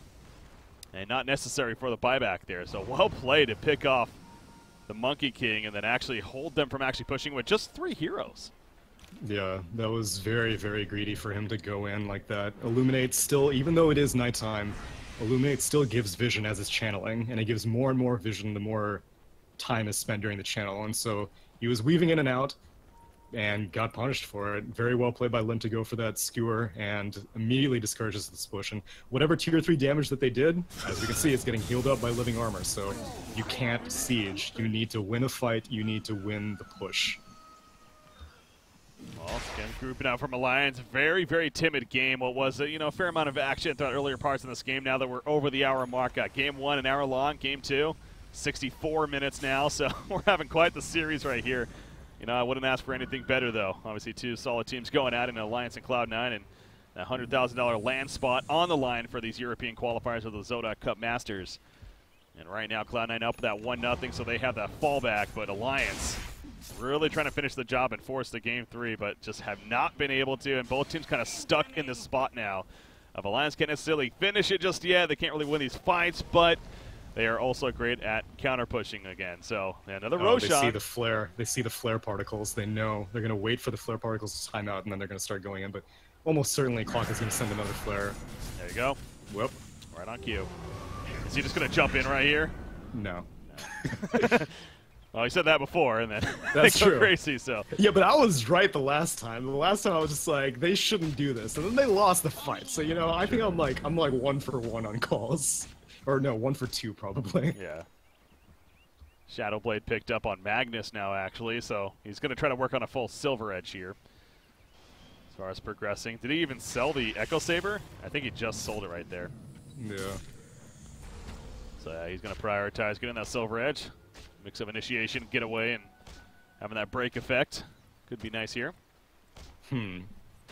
I wonder... Hold on. I'm going to look something up real quick. All right. Yeah. Train Protector, is he level 25? No, he's almost 24, so just about there. Again, it's either one of those talents you could potentially see being decent, and having more instances of blocking seems like it could be nice for the living armor, but minus 50-second respawn time. Not too shabby either, especially in a game like this.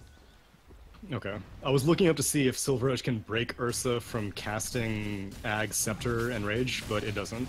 Okay. Because I thought that would be a worthwhile interaction, because one of the very popular counters to Abaddon recently is you build a Silver Edge, and then you silence Abaddon, and then he can't activate Borrowed Time, be it manually or automatically.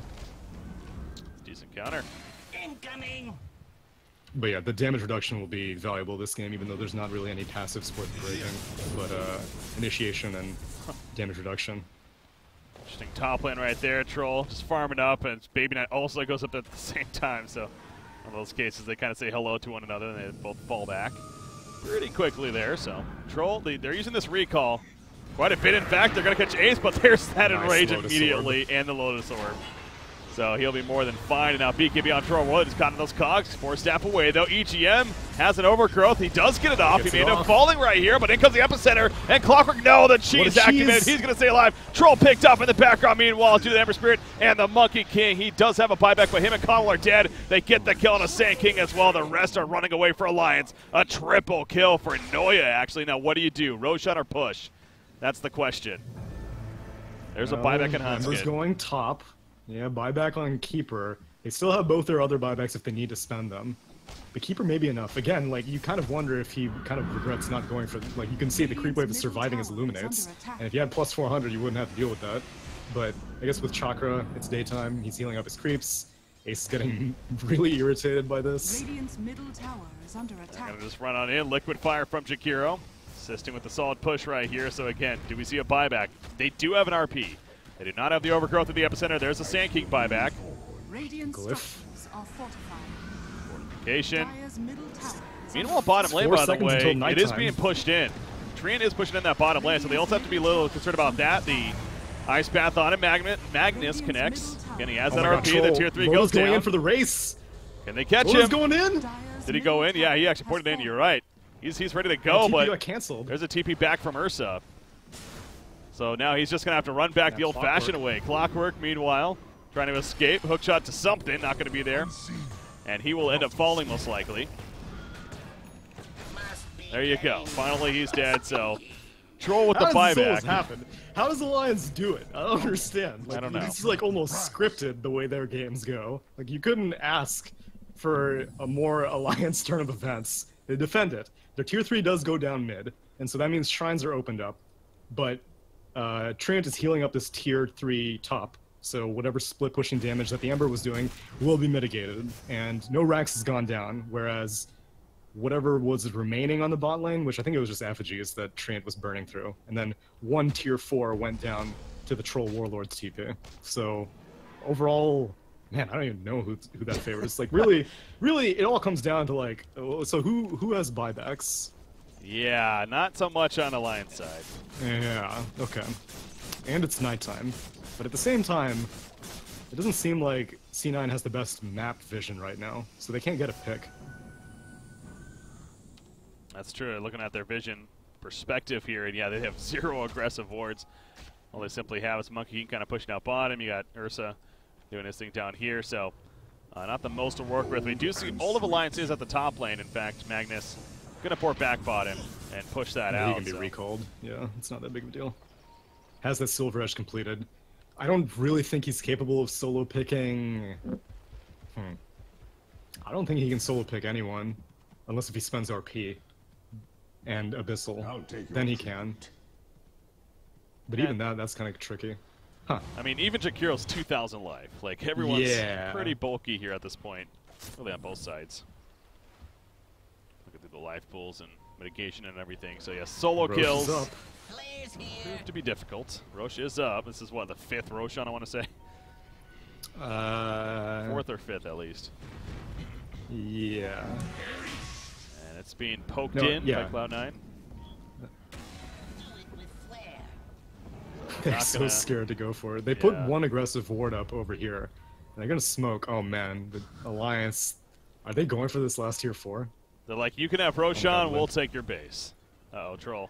Oh no, if he dies, he Backdoor does not have a protection is buyback. down. Limp can go for this tier 3 top. He's going for it. They're going to find Oh, he's going Handsman. He is going in. You're right. Doesn't So a bit of matter. distraction right there. TP's coming in. There's a fortification. Now Magnus, he's going to have to Leave. fight this. BKB skewer away, go for the TP. Oh, the nice blink at the last second. The TP. No, he gets caught, and he has to fight man mode. That's not going to work, though. Abyssal Blade ain't going to save him. Just delays the inevitable. EGM, meanwhile, he does TP away in time. And again, Alliance, Loda, he's at the bottom lane, just keeping the creep wave push. So we got the case of the rat once again here from Alliance. Keeping C9 distracted. This is working. The first It's really game, it almost all I worked. can- It's true. It did almost work. And they are, on the cusp of megas. Glyph was spent on the tail end of that defense because, well, really, it's just the range Rex and melee Rex remaining in the top lane naked. And so they break backdoor protection yet again. I'm sure Treant... Hell, I wouldn't be surprised if EGM, chills in this top lane just like waiting for his moment, and then Battle Trance, boom, take down the range racks. Anything can happen for Alliance, including getting a kill on December Spirit in bot lane. Oh yeah, that's gonna be a big kill for sure. The Remnant, he's not the most distance, but Baby Knight will be fine. Meanwhile, they do kill Roshan, so Ace on that Ursa picks it up. Jakiro's here as well. And they're gonna push them back, so Alliance falling back, Hanskin up in a couple of seconds. Loda TP's back to base, and they should be good. Tree and Protector, kind of interesting. I was wondering if he's going to finally be able to get an Axe here and maybe get a lot of vision on the map. Right? But that's what I'm saying. Going Necronomicon. He's going for the all-in push to finish. Freaking Alliance. Love it. It's a different way. It is a different way, but I mean, Aghanim Scepter, like this is the kind of dream. This is the kind of game that you dream of as a Tree and Protector. You're like, yo, 70 minutes, every single tree on the goddamn map is gonna have a leaf on it. The mini map is just gonna look like a freaking rave. Yeah, but no, unfortunately, EGM, ever the selfless player, he's like, no, I'm not allowed to have fun this game, guys. Don't worry, I'm going to get a Necro book. I'm going to backdoor the Mega Creeps. It's up to me. It's up to EGM, who's been quite the sacrificial lamb for the team in both games here. The Crystal made a last game, done quite a bit this game, 13 deaths here, but what did that set up perfectly? He ends up being the one to finish it due to his build right here. But man, we're 73 minutes into this one now. The Bloodthorn finished on Ursa, so we're just. Is everyone level 25? What are the levels like right now? Yeah, everyone but Clockwork actually. That's kind of surprising. Clockwork of all heroes. That is surprising. Oh man, 10-second battery duration. I wonder if he goes for that. I wonder if he dies. Yeah, he dies. Hey, speaking of Clockwork, he's no longer here. Dead for a good minute. Troll. It's like we got the kill. Let's get the hell on out. And he will do that. Baby Knight went for the slight. If he was just like a few. Oh man, Magnus on the run. BKB-TP. Yeah, he's good. Might as well BKB to be very safe. He was good as we saw in the end, but never be too sure. And there's the Necronomicon level 3. Just straight up. Has been purchased. No buyback. No buyback. Wow. Okay. Going all in. He doesn't even have bots. Bot lane. Sheepstick. No. I'm pretty sure they're banking on some sort of wacky recall play. Like, Hanskin smokes all the way to the top tier 3. And then they slowly recall the rest of the team, and then all of a sudden, 5 Heroes of Alliance are backdooring your last 2 Raxes. Ember Spirit falling back before he gets caught too. So 12,000 gold. I had to do a double take. I thought it was 1,200 for a second. 12,000 gold in Ember Spirit here, by the way. Buy some moon shards, homie. He has one on himself. Ursa doesn't have a moon shard. Ursa doesn't have a moon shard. That's Come right. on, man. You can hand them out now. So how selfish can you be? Some moon shards to the team. Noya.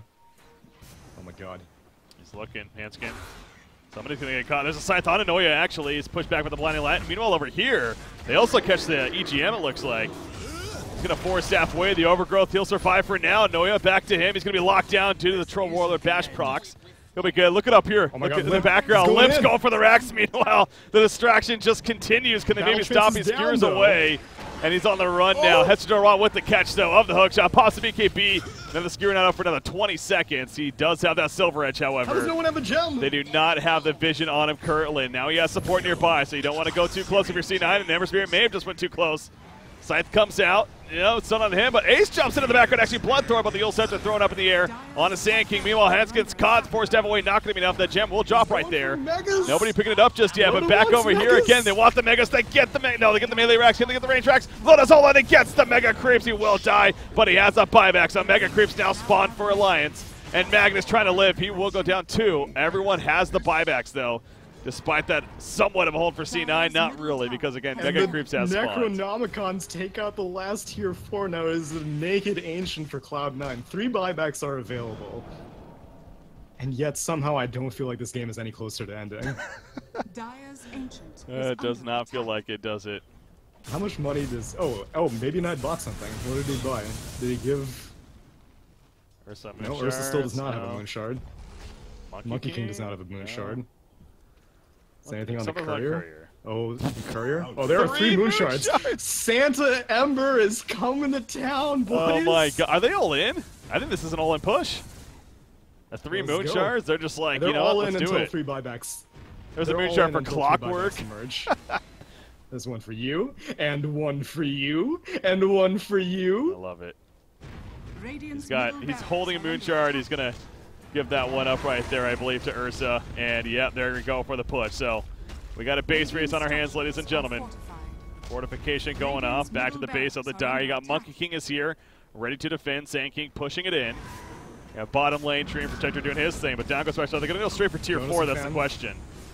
Jonas Fan is getting spotted by Noya. Oh yeah, he's having to deal with that. That's not a fight he's gonna win either. Monkey King definitely gonna do plenty of damage. So they're gonna go for Megas themselves, actually. They're not gonna go all in on tier 4. Loda not buying back just yet. Gonna lose a tier 3 top, it looks like. Back up to Sand King, trying to make sure to catch both the action as best as possible here. Oh, Magnus jumps in with the skewer, but no follow-up. RP up in 7 seconds here. 77-minute game. Back to base. They're trying to, yeah, they get back Ursa. Necronomicon Treant is too intimidating. Can they stop Ursa? The RP it stops Ursa, actually. Off. Ursa's in trouble now. He's being locked down. He pops in a rage. Meanwhile, EGM does go down, but Ursa's dead. He has a buyback, though. But again, you look at the base now of Cloud9, and they're all here having to hold it back. But beautiful stop with the RP to prevent Ursa from getting back and getting him killed there. Now, he doesn't necessarily need to buy back. Because, I mean, until they go in for the Ancient, he's pretty content. Like, he's not critical to pushing out the lands. This Radiance, Ember Spirit is enough. Clockwork Flare, I mean, at this stage of the game, it really does not do very much damage, but they're keeping the lanes pushed. And at this point, there is nothing really left for Alliance to rat. You have to... Oh, man, Baby Knight. Oh, Baby Knight. Jumped, he is. They are going to catch him. Clockwork comes in, though. No cocks just yet. Burrow strike out through. Ice Path does lock down several heroes in the meantime with that Macro Pyre, and Loda just melts to it. Double kill coming out for Loda right before, but he dies as a result. Buyback galore on the side of Cloud9, so now they are definitely all in with all those buybacks committed right here. Again, Loda has one himself. Not going to use it just yet, though. You got EGM up here with that Necronomicon level 3. They want to go in so bad. They want to go in and then buy back a Battle Trance to Loda, but there is this Ember Spirit and Clockwork standing sentinel right next to their Ancient, so they can't sneak in. And now tier 4s are up. There is not a glyph available for Alliance, but there is a glyph available for C9. So if they do go all in on Alliance, they might get punished because of this glyph. This is so tense right here. Epicenter is good to go for Sand King if he does buy back. Ursa, though, pushing it out. That moon shard on him. You're right in the middle lane. And trying to just make their way into the base at least. And go to finish off Megas themselves.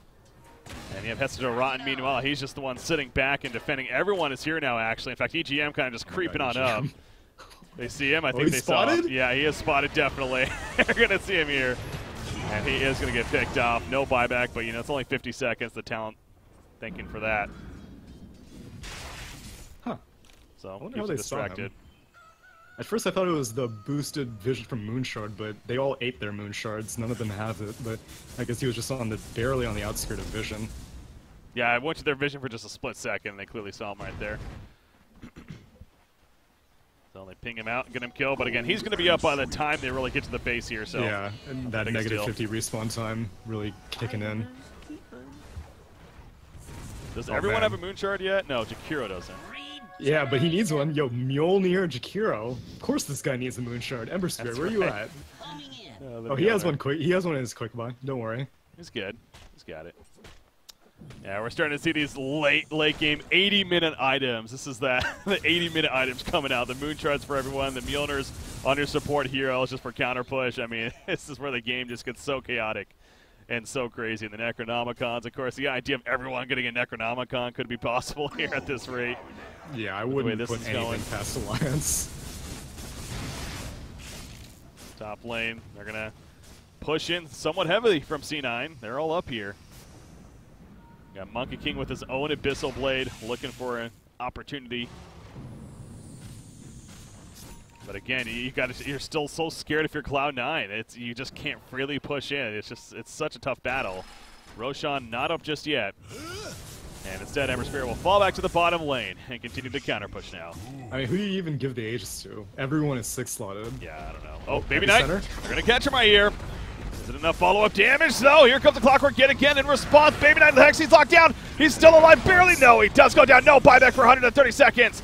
Has no RP just yet for Limp, but now he'll use it. He gets the mana back, and Ace pops the enrage, so turns right onto Magnus, says, come at me, bitch. He takes him out in return. Clockwork being pushed and pulled every which way. Magnus buys back, though, and Clockwork is dead and staying dead. Treant Protector, he is going to get picked up in the midst of it. Noel's still doing plenty of work, but nice Pearl Strike's trying in, and now actually Ursula has caught no enrage for one more second. Oh, he's up on the cliff, you're right.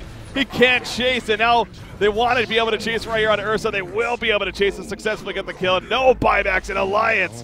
Ultra kill for Loda may have just done it and forced a third and final game right here. Sand King, he's going to end up tying as he went too deep, but the Ancient is being destroyed. GG, well played, being called at least. It is official. Finish the old-fashioned way, too. The Ancient goes down, and Alliance takes game 2. We are going to a third and final game here in the finals. Both hour-plus games. This one, 82 minutes. Oh, my God. My heart, it can't take much more of this. Is this what Alliance fans have been telling me all this time? This is what Liquid fans have been telling me? Is this what Cloud9 pre-ex-Imperial Cloud9 with the Eternal Envy Cloud9? Is this what it's like to be a fan of a team that just lives on the razor's edge at all times? Man. I can only imagine. It's just so intense. It's just crazy, these games and just how much we're having. Can we stare at this post game screen for a little bit? Because I'm sure there have been some there. So what? 1, 2, 3, 4, 5, 6 moon shards in a single game. Yeah, there is. We did not have a divine rapier. What's the lowest damage? That's true, actually. Yeah, that's a little disappointing. Ember Spirit did not buy one. Yeah, that is. That's a where little he messed up.